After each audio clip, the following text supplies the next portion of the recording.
Now it is my pleasure to introduce our speakers. I'd like to thank Frank Wander and Steve Plante for joining us today. Steve is Head of Professional Service and Customer Experience for PeopleProductive. As a seasoned Fortune 100 executive, he has helped firms and government agencies successfully navigate business transformation programs for 4 decades. Steve is a servant leader who delivers results through a profound understanding of strategic execution and value creation via high-performance culture. And Frank is the CEO and founder of PeopleProductive Incorporated. Prior to PeopleProductive, Frank was a turnaround CIO at 3 different companies. Early on in his career, he developed a knack for transforming organizations and spent many years improving the performances of failing IT divisions by creating cultures where people were both motivated and able to give their best. I'm going to keep the intros brief today and let the audience learn more about you through your presentation, Frank. So if you Mhm. wouldn't mind, please take it from here. Sure. Look, I'd like to thank everybody for coming today. Engineering human performance is a reality. I think you've all seen that we have entered a new world of work, probably a new era. They've been talking about the new world of work really for the last decade and a half. We saw this coming. I think we've entered officially the digital era as we cross the chasm because of COVID. Human performance is everything. It has never been cheaper and quicker to turn concepts into reality. Computing has moved to the cloud. We've got 3D printing, and we've got basically now the ability to work, hire, and lead from anywhere. Although I'd say lead from anywhere is lagging at this point. Human performance is the defining characteristic of winners and losers in this era. The companies that are able to get the best out of their people are the ones who are going to win. The ones who can innovate, create faster, understand the external market, and react to it and be resilient. These are the ones that are going to become the dominant companies of this era. The ones who ignore this are going to fade away. So this is an important change. It is a new reality. It is here. I think we've seen the need for resilience with COVID, and we've seen how human agility is a reality that can actually bring great strengths to a company. So we'll talk about this in some detail today. Just a little bit more about us, actually. I was a turnaround CIO who became fascinated in the human side of business. IT failure, I discovered many decades ago, was actually a human social pathology. It was the inability of people to work together, and it was the gap that existed where leaders in particular did not understand how to use the human equipment or human infrastructure. That is a problem that is still to a large degree with us today. And we're in an era where people are going to have to build the skills and competencies to lead, manage, and drive organizational energy, agility, collaboration, and enablement as key defining factors. Steve, you share a little about yourself?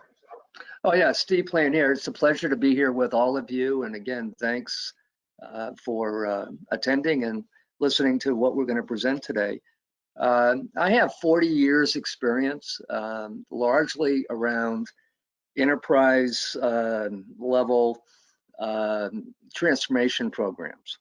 And a lot of it, being technology driven, but certainly the whole focus was to achieve the purpose of the transformation, and that value was realized as part of it. And there was an old model: people, process, and technology, and the emphasis typically had been on process and technology, and not enough really on people in terms of their ability to assimilate new ways of working and so forth. That is the defining characteristic now, the critical success factor. It was then, but now it's more important than ever. And you'll see how that plays into our message today. So it's a pleasure. I've been working with PeopleProductive for a little over 3 years. Mm-hmm. And I tell Frank that I had developed my own personal style of leadership, incorporating many of the dynamics that you'll be hearing today. But I couldn't put a label on it. I did it somewhat intuitively in self-study. And I'm now fortunate that I can put a label on it. And that's where it's not magic, it's science. You know, the ability to understand what are the factors that ultimately unlock human performance and achievement in the organization. So you're looking at a picture of Klaus Schwab. He's the founder of the World Economic Forum, author of a number of books, most recently, The Fourth Industrial Revolution. I think a lot of the studies they've done, a lot of the work they've done have been very, very thought-provoking and insightful. You could get a lot of information free at the World Economic Forum. Obviously, his books are available everywhere. But I think this quote really sums it up. In the new world, it's not the big fish which eats the small fish, it's the fast fish which eats the slow fish. It used to be that, you know, companies would wake up in the morning and really say, how well are our factories operating? Now it's how well is the human infrastructure working? Because that is where the speed actually comes from. They've done a lot of studies at the World Economic Forum on the types of skills that will be needed, you know, not only currently, but in the decades ahead. And if you follow their research, you'll see things that were non-human oriented dropping from those lists. And the human side of business, resilience, agility, problem solving, these are the things that really are at the forefront. So we are well underway with the rehumanization of work. You know, we went through the industrialization of work. Before the industrial era, it was all about craftsmen. It was very human, and teams of craftsmen did great things. Well, we're rehumanizing and have been rehumanizing for a few decades now. And this rehumanization of work is at the forefront of things. When you talk today to companies and you talk to them about their strategies, what are they looking for? They want to be more resilient. They're looking to go faster. They want people to collaborate in a better, deeper, more thoughtful way. They want agility. They're looking for innovation and creativity.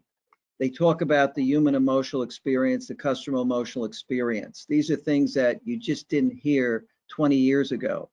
And actually, Daniel Goleman's book on emotional intelligence didn't come out until 1996. It was a groundbreaking book. I think he sold 7 million copies. But prior to that, human emotion and the emotional experience weren't really even in the lexicon. People didn't talk about EQ. You know, these things are really almost cliche now. So that shows you how far we've come in a short period of time. This is going to be at the absolute forefront of conversations, thinking, and strategy in the decades ahead. What your people produce means literally everything. What partners you bring on, how you hire gig workers and integrate them into your organization, how quickly people can think and solve problems, speed of thought, speed of collaboration. These are really the meters that are going to govern whether you're resilient. And you'll see this list is human, because that's the era we've arrived in. It is the human experience in this digital age that is going to determine really the winners and losers. People are the absolute key to sustainable advantage. I always love this quote by Charles Handy. Karl Marx would be amused. He longed for the day when the workers would own the means of production. Now they do. People are literally the factory, and humans come fully wired. If you can compare them to a factory of robotics, you know, where they're wired together and they're programmed, and they, you know, produce certain outputs for the company. You know, humans come with, you know, same compute capacity. They have memory. They have social intelligence, which is their ability to network with one another. Fact of the matter is, humans form this very productive fabric. They are the means of production. They do own it. And this is why, in fact, corporate hierarchies are shrinking. It used to be an industrial era, command and control mattered. What really matters is, what are the people able to produce? How effectively are you able to tap the full potential of those people? And do the leaders have the competencies to do this? They are, in fact, the engineers who have to actually get the best out of their people. These are the skills and competencies of this new era. So we did a study, went out and basically did a very rich assessment of Rutgers alumni for the business school. And we have a lot of findings we want to share with you. But it's very, very clear that unlocking human performance in the enterprise can actually be engineered. It's not magic, it's science. These sciences have been studied for 100 years or more. Psychological types, Carl Jung came out, I think, in 1923. That was the basis of Myers-Briggs.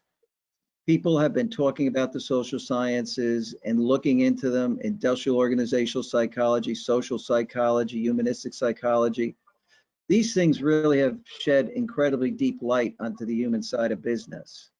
And this is a science. It can be measured, it can be understood, can be learned, can be managed. And it became clear to me doing turnarounds and digging into this 100 years of research, which I started doing back in 1997, that this was to a large degree overlooked. Leaders knew everything about the products, they knew everything about the technology, they literally knew nothing about the people. And that led to one failure after another. And the failures were due to people, not process or technology. So what we were able to do using our model of human performance factors and how they all roll up, we were able to validate that the top performing organizations are in fact creating cultures outperform, and they're really using these human traits to do it. We break human performance really into these 4 culture performance drivers, and this is the data we went out to collect and to understand how that was impacting human performance. But if you look at it, we have organizational agility. Certainly one of the key objectives of most companies is to become more agile. That's the ability to quickly respond to rapidly changing business conditions. The world of business has never moved faster, and it isn't going to slow down. In fact, it's going to speed up. So agility and that ability to react, not just to COVID, but to new entrants into your market, is a vital means of outperforming others. Organizational energy, using passion and drive to shift people into high gear. High-performing companies tap more of the energy their people have. People have a lot of discretionary energy, and you got to turn that motor on and get it revving very high if you really want to be able to outproduce other companies and move faster. The amount of work any group of people can get done can be, nil to multiple times what others are able to get out of their people. Some companies go from failure to failure. Some outproduce very, very quickly. And, they're able to drive very high amounts of revenue per person. And that is productivity at the end of the day. Social collaboration. Nothing gets done with an individual working alone. Individuals don't produce value. They contribute things that teams do to produce value. It's absolutely all about the collaboration that takes place in your company, across teams and across silos, between leaders. You typically find a lot of walls and barriers up. You find people behaving in really a very protective way if they don't feel safe. These are the things that break down the social fabric that drives the productivity of the modern enterprise. Collaboration is at the core of that. And lastly, there's enablement. It's what processes and barriers do people have to, engage with in the enterprise? Are meetings effective? Is there think time? You've got to not only get people revving high and making sure that they're working well together, you've got to remove the barriers to them being productive. And that is true regardless of the job, for salespeople, people in IT, people in marketing, people in service. The fewer barriers, hoops, and hurdles they have to jump over, the more effectively they are going to be able to operate and produce for your company. So when we look at top performing organizations, here you'll see 4 quartiles across agility, enablement, energy, and collaboration. And, we ended up collecting data from over 300 companies. And you could see how those companies spread out across these 4 quartiles. The ones on the bottom are highly disengaged. And as you look at the data that we collected, including the comments that Steve will be covering later, it is incredibly, revealing how they fall into these silos. And that has to do with their level of maturity or cultural fitness. And it's all about the competency of the leadership team to create a culture that outperforms. So these are significant differences here. 1.4, on a on a 5-point scale for organizational agility for the disengaged group, terrible. That is a horrible score. You're moving so slowly versus anyone else in the market. Your days are numbered. You can look how effectively the top companies are hitting on every cylinder. They're able to broadly use the human factors that drive, business performance, and they use them as tools to outcompete and win business in their market.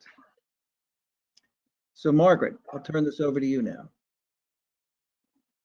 Sure, everyone, take a look at your screen because we just launched a poll asking about which quartile you would place your own organization in. And the responses are disengaged, uncollaborative, collaborative, or innovative. And so far, collaborative is going to win the day. I know that some people are still weighing in with their votes, but it's quite far ahead for the moment. We'll give a few more seconds for a few people, additional folks to get their vote in. All right, I think I'm going to close that up and share the results out so we can take a look. Okay. So if you're able to see the results, you can talk about them, but I can share the numbers if you need me to. We Yeah, can see them. Can you see them, Frank? Yep. And now, interestingly, in our study, we had more companies in disengaged and uncollaborative than this. I will say this, in my own personal experience, having worked in companies, there was a movement starting in the 2000 towards more collaboration. And clearly companies have invested in that, talked about it, tried to put in behavioral norms that drive that. And that does show up in the numbers, even in our study. I think we're living in a much more collaborative world. People didn't even talk about the word collaboration back in the 90s. I mean, barely ever came up. So this is actually good news. And I think the opportunity here is that companies want to move into that fourth quartile, which is innovative. That means you've really got to be using these human factors to unlock the creativity and the potential of your people. Really matters, super important. So that's a big finding. And actually, as an audience, this is the big opportunity for you and your companies to actually begin to engineer human performance to get into that fourth or innovative quartile, because that's where also agility is occurring. Deeply human leadership, key to competitive advantage. Human performance challenges, and this is a human performance challenge, requires a human solution. You're not going to just go out and buy technology and solve this. People try to attack, transform their enterprise into a digital enterprise and think it's a technology project. It is a human project. And humans have to have a strategy. They've got to understand where they're going. They've got to acquire the technology. They've got to implement it. They've got to build beautiful UIs if that's part of it.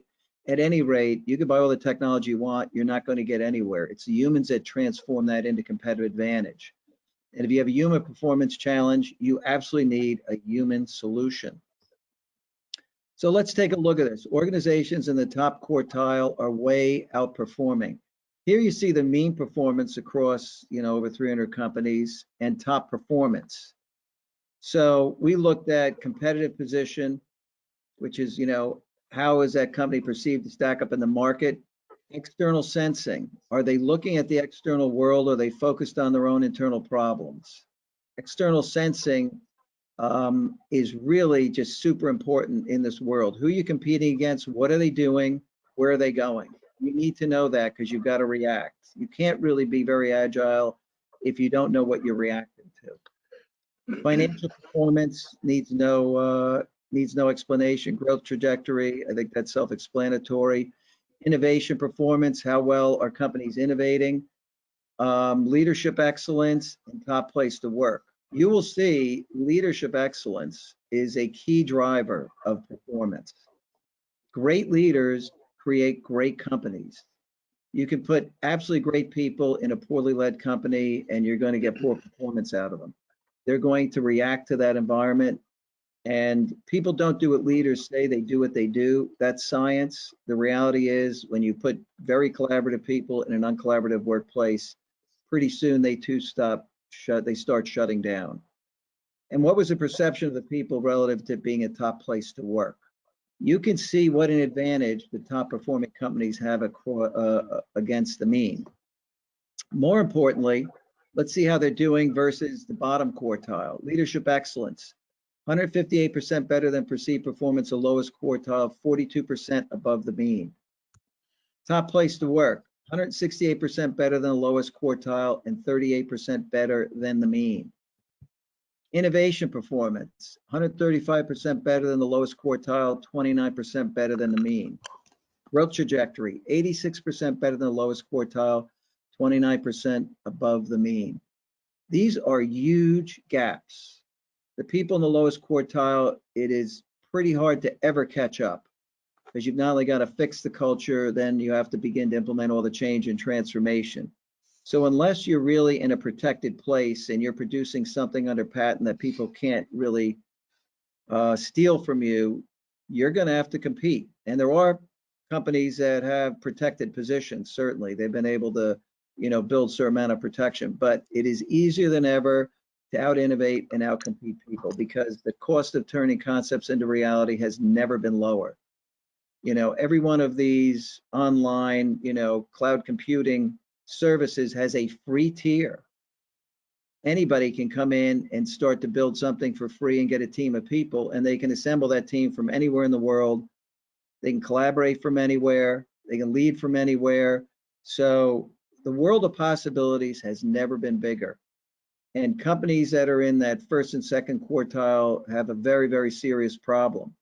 Companies in the third quartile face real challenges because they're not innovating. They're collaborating, but they're not really getting the work done and innovating in a way that's going to make a difference. So Steve, let me turn this over to you. Okay, thanks, Frank. So the study that we did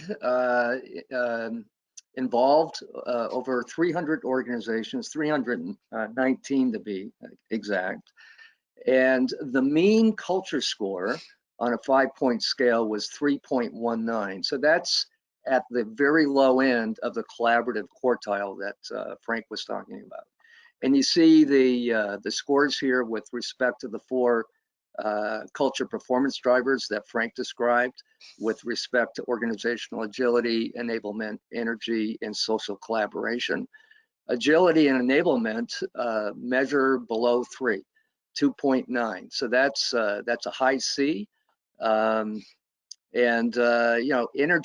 is somewhat better, and then social collaboration comes out on top as the mean.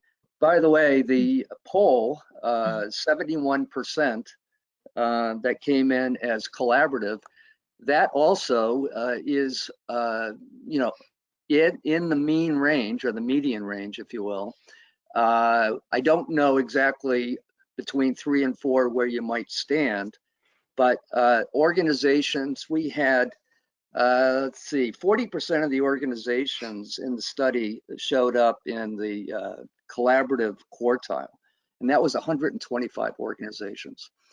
And you see the mean performance score, the culture scores that Frank showed you earlier. It was 3.23, and the organization performance factors that we measured. Go ahead, Frank. Next, please. Mm-hmm. So let's look at organizations below the mean. In this case, below 3.19. And it's 40% of the organizations fell into these 2 quartiles. And you see the performance, organizational agility 2.3, enablement 2.3, energy 2.5. And again, as Frank described energy, it's the drive and the energy that people bring individually and then collectively at an aggregate shapes the organization energy. And then 2.7 with respect to social collaboration. This is how well they work together, right? And how is work being dominantly accomplished today? It's through cross-functional teams spanning the enterprise. And so collaboration is critical with respect to collaborative work, as well as the underpinning of how agile the organization can be. And you see the organization performance scores below the mean, external sensing 2.5, innovation performance 2.4. Top place to work is similar to, you might view it as great place to work, is 2.4. How are these organizations going to be able to attract and retain talent that's fundamentally necessary to fuel the organization engine? And there was a strong correlation between all these factors and perception of leadership excellence. Okay. So next, please. So, we asked, going beyond the numbers, we asked respondents to describe their organization's cultures, and you can see the responses here by quartile: disengaged, uncollaborative, collaborative, and innovative. The one that just jumps out at you is the first one under disengaged, is pure misery. Do you think this person is has a lot of passion and drive, highly energetic, is going to put his heart and soul into the organization? I guess not, right? Culture is who you know, not what you know to get ahead. At the bottom, toxic, demoralizing. You can scan these for yourself. And I wonder if some of these characteristics, how these characteristics might fit how you would describe the culture of the organization that you're involved in now. Let's move to uncollaborative. Bureaucratic, cautious, top-down leadership model. And it looks like this was from a healthcare organization. It talks about patient focus, which is a positive thing. Fearful, insensitive, unaware, untrusted, pessimistic, inflexible, stodgy, toxic, leadership adrift. And these are all the characteristics that necessarily feed into the mood of the place, the mood of the environment, and the energy that people bring forth. Collaborative, at the top, team culture, caring. Now we're seeing caring behaviors being incorporated. Collaborative, innovative. We start to see the seeds to build an innovative culture. Evolving, open, collaborative, inclusive and diverse, respectful and caring. Interesting, big talk, no walk. So around the ability to actually execute. Transparent, accountable, and striving. Uninspired. Now move to innovative. This is where they're hitting on all cylinders. Behaving with integrity, bold, creative, innovative, dedicated, comfortable, fun. Who needs to have fun at work, right, Frank? Who needs to have fun at work? Inclusive, talented, authentic, motivated, respectful, supportive, encouraging, and last but certainly not least is servantship. And that speaks volumes in terms of how leadership engages, with the organization, with organizations in the fourth quartile. So next, please, Frank. Steve, before we move on from that slide, I just wanted to let the audience know that since there was so much overwhelming information on there, that maybe we'll share that slide with them so they'll be able to well, take the more other of it thing, in. the other thing too, Margaret, this is being recorded, right? But also the study. Then what we're really showing you are the results of the study that we did with RBS, and it's available, so they can all get a copy of it, right? Right, we'll cover that at the end. They can email us. Okay. All right. So next slide, please. All right, so let's talk about how top performing organizations, and these are organizations in the fourth quartile, are tapping into the energy of people. And the study, what we measured were factors that shape an appreciative culture, a fun culture, organizational trust, which is fairness and equality, safe culture, and a key factor that we measured there was psychological safety, a vibrant culture, achievement-driven culture where people's achievement needs are being met, empowered culture, and then meaningful culture, primarily focusing on inspiring purpose. And you see how fourth quartile innovative organizations are hitting on all cylinders. They're all in the fours relative to organizations in the prior three quartiles. It's interesting what we found, organizations moving from the second quartile to the third quartile, we see a jump, a major jump in appreciative culture and fun culture. We see safety, and it's interesting, we see this often, that emotional safety, psychological safety, often lags behind. And we see a big jump in that particular factor in fourth quartile companies, organizations, moving from 3.0 to 4.1. Okay, so other factors, empowered culture, we see a big jump from second quartile uncollaborative organizations to 3.8 in collaborative. So there's a significant increase in empowering people to accomplish the work that needs to be done. And we see that further evolved moving into the fourth quartile. Frank, do you have any comments on this that you'd like to make? Yeah, I mean, I think people have worked on and talked about these things for some time. They're starting to, rise to the top and be preeminent. A lot of investment in software and technology like the one we have for companies to actually improve levels of engagement. So, there is the awareness in the enterprise, but it's a leadership issue. People need to build methodically the skills and competencies to do this. So it's not about sensing and getting an engagement score. It's about actually building a transformational program to make this stuff actually happen, bring it to life amongst the leaders and teams of the company. Mm-hmm.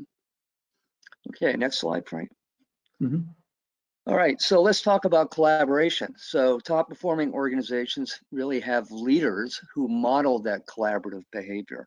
And what is it that we measured? We measured behaviors that promote belonging, that promote caring, that improve the resilience, primarily amongst the leadership rank, which then radiates through the rest of the organization. And then responsible culture, where we measured factors such as accountability. And you can see the differences here, a significant jump from second band, actually from first quartile, second quartile, and then a significant jump in the third quartile collaborative around the areas of belonging. And that would include areas such as diversity and inclusion and so forth. We see a big jump in caring, in concern for people, moving from the third quartile, 3.5 to 4.5 innovative. And what this is really doing is promoting a strong relationship and bonds between people that eliminates the friction of people working together to accomplish what they need to accomplish together, which is, again, is the fundamental underpinning of business agility for an organization to be agile. Any comments on this, Frank, that you want to make? No, I think once again, we see that companies have been working on like diversity inclusion. So you do see a deeper sense of belonging emerging out there. They're just not really pulling all the levers needed to build a truly innovative company. So they're getting more things right than they were even 10 years ago. And I've seen the change over time. We've seen it in our scoring that we've done on working with companies. So, I mean, that's positive. We're heading into a more human world. It is a rehumanization of work.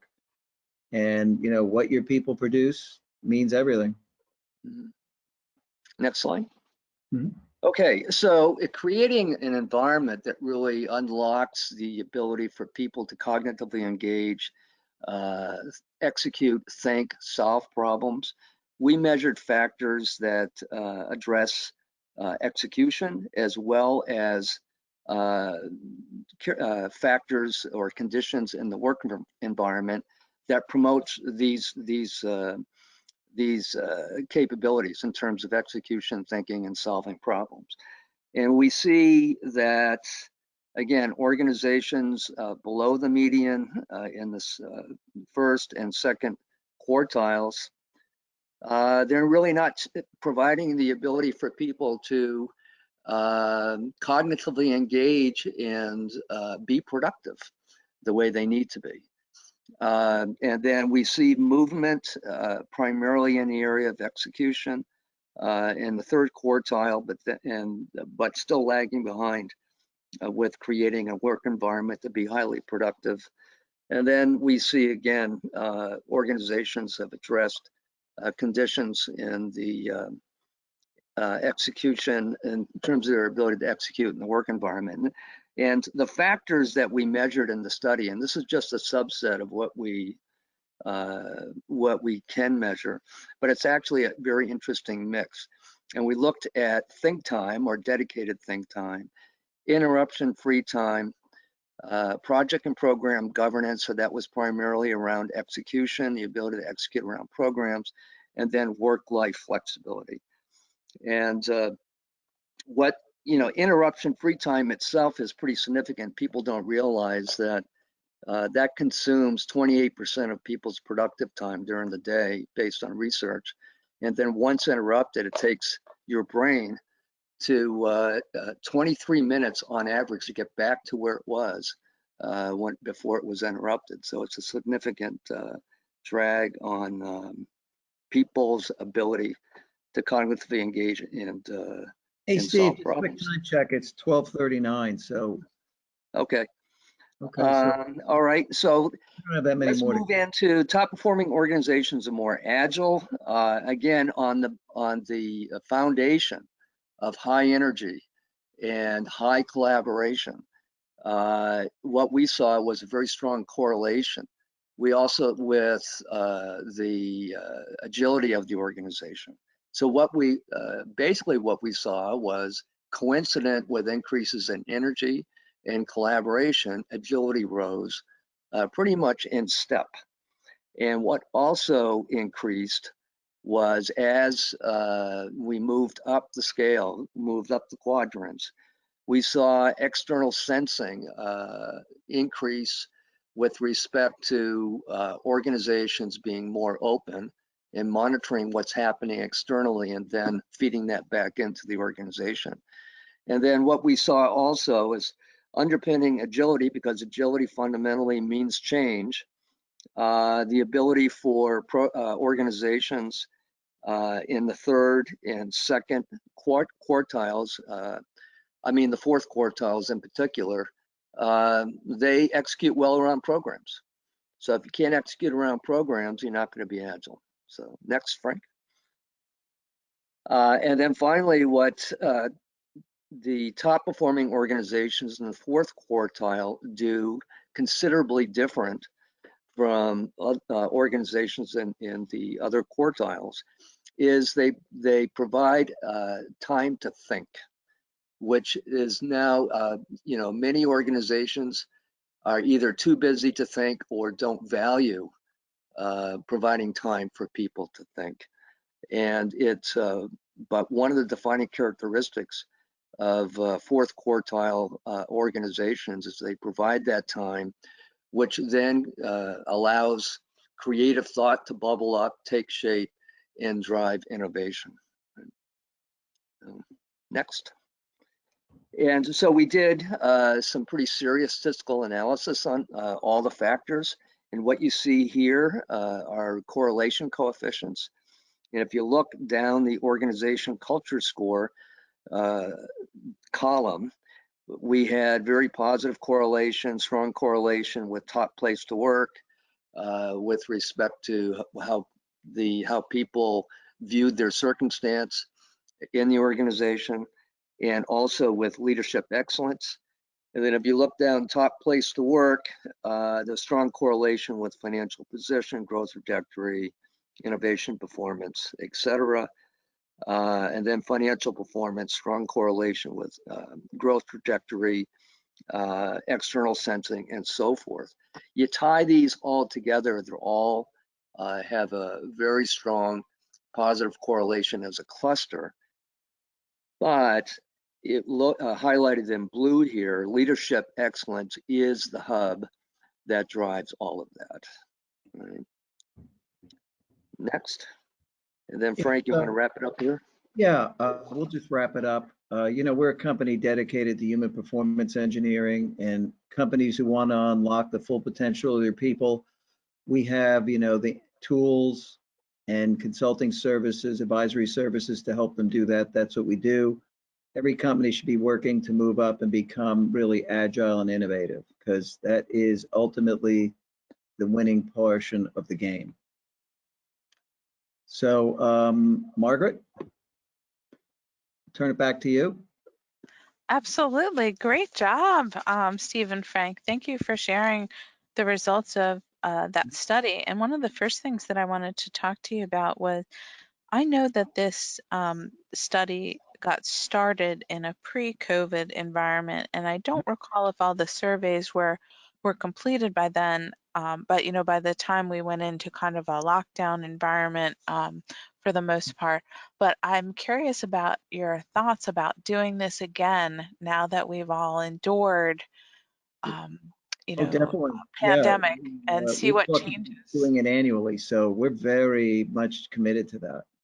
Yeah, I think it'll be very interesting to see what the results are in a future survey, and I'm glad that we sort of have this baseline that was like a pre-pandemic response, and then everything after, because it does feel like this will be an impact that that is a transformational time for all of us. Yeah, it's interesting. We immediately built a freemium remote work diagnostic as companies started to have to move to work from home in an unplanned fashion. Many of them had capabilities. I will tell you, they did the movement. The technology piece of that has gone very, very well. It's a leadership problem, and certainly we'll see low results in certain areas because of that. Yeah, I think it's going to be very interesting. I always thought it would be interesting to see it on an annual basis, but this coming year in Yeah, particular. you So, bet. It's a lot. and one of our first audience questions that came in early on was, how can we perform and engage the social collaboration? Well, you need basically a model that identifies what people need to do to collaborate. So, when you look at collaboration, you've got to move up Maslow's hierarchy. If people are stuck at level 2, which is safety, meaning they're in a protective mode, they're not going to open up and collaborate, be candid. They're going to be worried about, what might be happening to them. And so there is an absolute order these things take place in that allow you to tap into the next level of human abilities. Maslow nailed it. What we did is we built all of these human performance drivers into that. So, you need to methodically move up. You need to know where you are. And that is, it's science. So you've got Yes. to move up, get caring, belonging, you've got to get responsibility. These are the things that drive collaboration, really. Yeah, you had made a comment in your remarks that some of the organizations were so low that it would almost be hard to recover from. And it sounds like this is why, because you need to make the steps methodically, because change is something that meets resistance even when things are a difficult circumstance, right? So you have to make Yeah. the change methodically and so Right. forth. We need a Yeah, and new if I were to comment on that, I would say organizations in the first quartile disengaged, and second, uncollaborative. Leadership is just blind to the human side of business, just blind to it, and they have to wake up. They need Right. they need new leaders to lead them out of it is really the only solution. The people who got them in that trouble aren't going to get them out of it. It'd be much too long a learning curve. And, the company's operating at level one. Wow, you have a lack of fairness, you have a lack of equality, you have a lack of strategic trust. People don't trust the leaders to get them to a good future. You have a lack of safety. There's no transparencies, lack of honesty. They don't trust one another. I mean, these are big hurdles to overcome. And you can create distrust in a nanosecond, but to rebuild it takes time. Yes, Yeah. I thought particularly that on the slide when you talked about that D&I efforts have had an impact, that Mhm. showed a very dramatic difference, probably the most dramatic difference between the first quartile and the fourth quartile. Yeah, companies, I think, I applaud them. They're doing better and they're starting to invest in the human side of business because there's a big awakening. I mean, this is talked about regularly in the media. There've been a ton of books on this. I wrote a book, Transforming IT Culture, that came out in 2013. So, this has been a real topic of discussion. There's lots of interest in it. There's lots of investment in this area.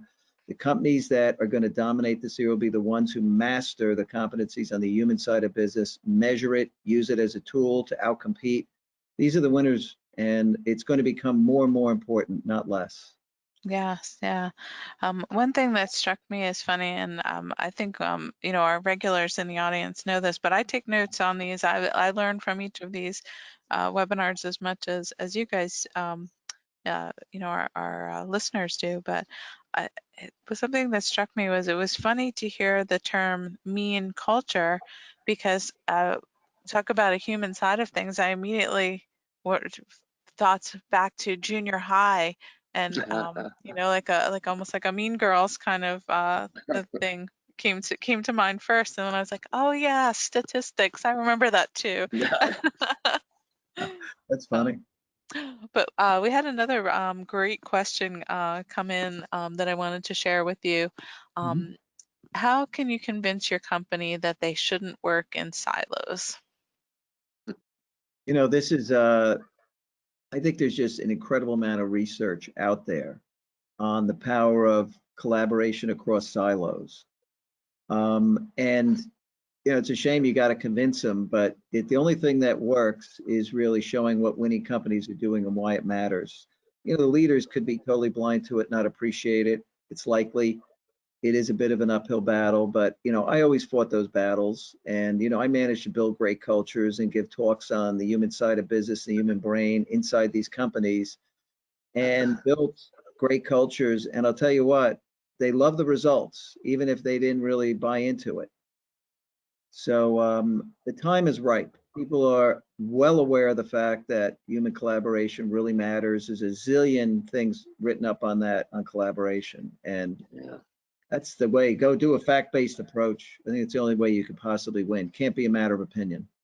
Yeah, and I would say, being able to collaborate across silos is a necessary underpinning for an organization to be agile. So ultimately, what is the case for action? Is there a burning platform that organization is in where they have to be able to move more quickly, respond more quickly to the market, and so forth? So what ultimately is what is the case for action?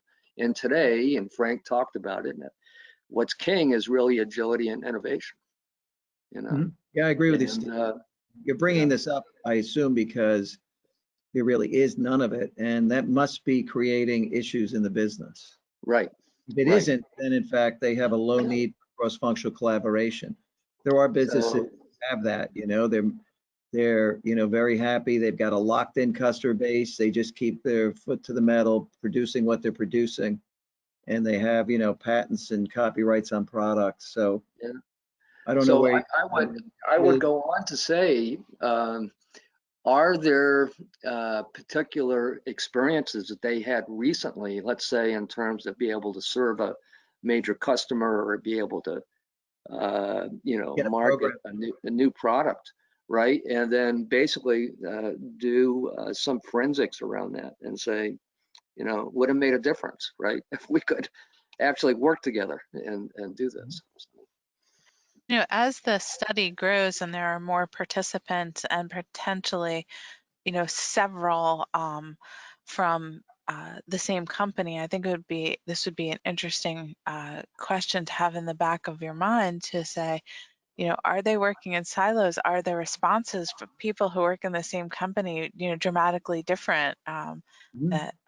Yeah, something Yeah. I know we talked about in advance of sending out the study that we certainly hope to increase participation over Yeah. time and be able to look comparatively company to company and Yeah, industry to industry. so Margaret, when we send this information out, we should include something that if they want to get a copy of the study, they could just email service at PeopleProductive and say, hey, I attended the webinar, I'd like to get a copy. And, you know, as long as we have a business email, we'll send it. So we can share the method to get the study in our post Let's webinar do. communications with people who have registered. So Mhm. that's probably the most relevant for people who are listening to this from our YouTube or our website. But we'll definitely communicate that because I think it'll be very much of interest. Yeah, So that individual who mentioned the need to show management the value of cross-functional collaboration, there's a lot of good information in the study that might help you. well, that's great. I am going to pick from the last couple questions that I have the most relevant so we can keep ourselves on time. So let me just take a quick look at these. All right, I'm going to go with what are the key cultural transformation success factors? The number one success factor is a leadership team that makes this as a strategic priority. Culture is strategic. If they make it a strategic priority and treat it equally with other efforts and initiatives going on, they can be successful. They've got to measure where they are and then, you know, get the roadmap of exactly what has to be changed, change it, and make it a constant topic of conversation, you know, celebrate wins, applaud the people who are doing it well. That's really what makes this work. You know, if it's Yeah, not a priority, other things that become the main topic of conversation push this out of the way. That's the problem. yeah, and I would add, Frank, it's also conflating it with the reason for doing it and around what are the business issues the organization is facing and Mhm. what metrics do they capture and monitor. You have to marry the two because without that case for action, without that fuel, there's no context to actually drive the culture transformation. Yeah, and you know, they have to inspire the people. It's a journey. And you know, that upfront communication, which we work with companies on, and building that inspiring journey is really important because that is the language that couches all the progress in every step of the way. Yeah, Well, that is great. And I thank you both so much yeah, for your time and how much went into this because I know that you know, it's compelling research because of how much work that you put into it in advance between putting the study together, distributing it, you know, analyzing it. But I have Mhm. to say, we also had a great audience that joined us and they enhanced the discussion around corporate culture and organizational performance with some great questions. Mhm. And Frank, would you mind putting up my 1,000 laptop challenge slide? Oh, no problem. Oh, thank you. Mhm. There we go. I just wanted to let everyone know that generous corporate sponsors, promotional partners, and individual contributors are coming together to help our students by raising awareness and funds for the 1,000 Laptop Challenge. Our semester has begun with remote instruction. Can you imagine attending your classes and doing all of your schoolwork online without a computer? This is a real struggle for some of our students. How can you help, you ask? Please consider making a donation to the 1,000 Laptop Challenge Fund. Also, please check with your employer. Your company may have a charitable arm or they may match your own gift.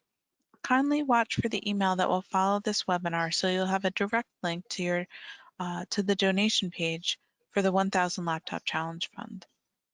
We thank you in advance for being part of this important RBS initiative. And a friendly reminder to everyone listening that the RBS Virtual Lunch and Learn series takes place on Wednesdays at noon Eastern Time. We hope it's easy for you to remember, being in the middle of the week and the middle of the day. For more information, you can always visit our webpage. Now this is long, so I'm gonna read it, but I'm also gonna tell you that we're going to send it out to everyone who registered. business.rutgers.edu/alumni/lifelong-learning. We have an exciting schedule of topics and presenters lined up over the next several months, thanks to great suggestions from our audience, so we encourage you to keep sharing with us. We want the series to continue to meet your needs. Please stay online for just a moment longer as today's webinar ends, because you'll immediately see a very brief 3-question survey about today's event. One of those questions is a free-form field to type in topics and/or speakers you'd like to see featured in future webinars. And I hope that Frank and Steve will come back to us next year with some additional feedback on this same topic. And We'll then be back. thank you. They'll be back. We'll be back. And finally, everyone, as I mentioned when we began earlier, a link to the archived recording of this presentation will be shared via social media and emailed to you. It will also be on the Business Insights page of our website. So everyone, thank you so much and enjoy the rest of your day. Thank you, Steve, Frank, and a great audience. It's Yeah, been a Margaret, pleasure. likewise, great job. Thank you so much. You did a super moderating this. Thank you. Bye-bye. Bye. Take care.